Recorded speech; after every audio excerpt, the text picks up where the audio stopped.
Habakkuk बाब number 2।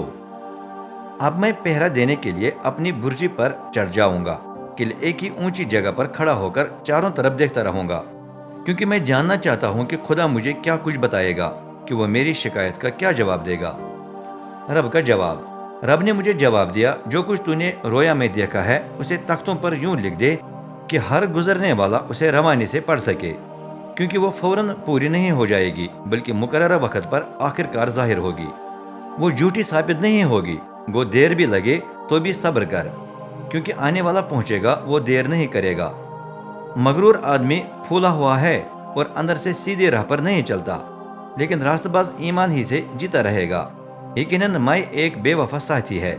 मगरूर शख्स जीता नहीं रहेगा। गो वो अपने मुंह को पाताल की तरह खुला रखता और उसकी भूख मौत की तरह कभी नहीं मिटती। वो तमाम अक़वाम और उम्मतें अपने पास जमा करता है। बेदीनों का अंजाम। लेकिन ये सब उसका मजाक उड़ाकर उसे लान तान करेंगी। वो कहेंगी, उस पर अफसोस जो दूसरों की चीजें छीनकर अपनी मिल्कियत में इजाफा करता है, जो कर्जदारों की जमानत पर कब्जा करने से दौलतमंद हो गया है। ये कार्रवाई कब तक जारी रहेगी? क्योंकि अचानक ही ऐसे लोग उठेंगे जो तुझे काटेंगे। ऐसे लोग जाग उठेंगे जिनके सामने तू थरथराने लगेगा।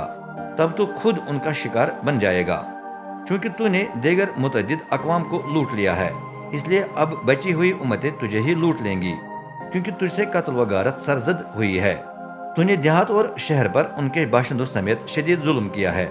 उस पर अफसोस जो नाजायज नफा कमाकर अपने घर पर आफत लाता है, हालांकि वो आफत से बचने के लिए अपना घोंसला बुलंदियों पर बना लेता है।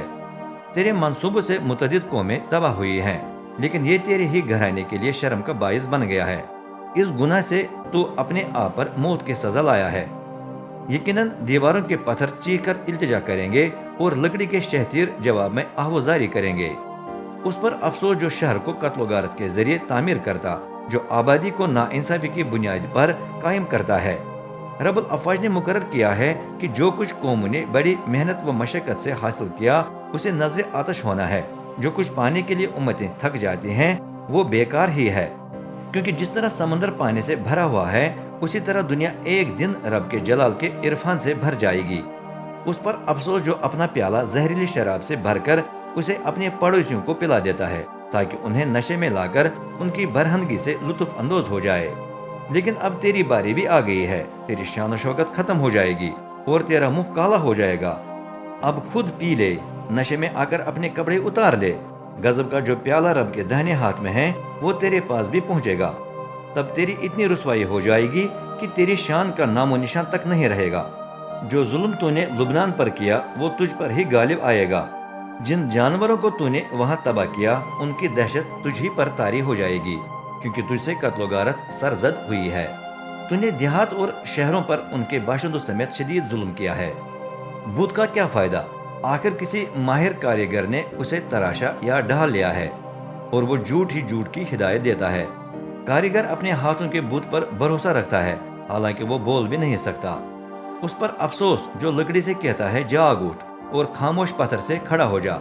क्या ये चीजें हिदायत दे सकती हैं? हरगिज नहीं। उनमें जान ही नहीं, ख्वाह उन पर सोना या चांदी क्यों न चढ़ाई गई हो। लेकिन रब अपने मुकद्दस घर में मौजूद है। उसके हुजूर पूरी दुनिया खामोश रहे।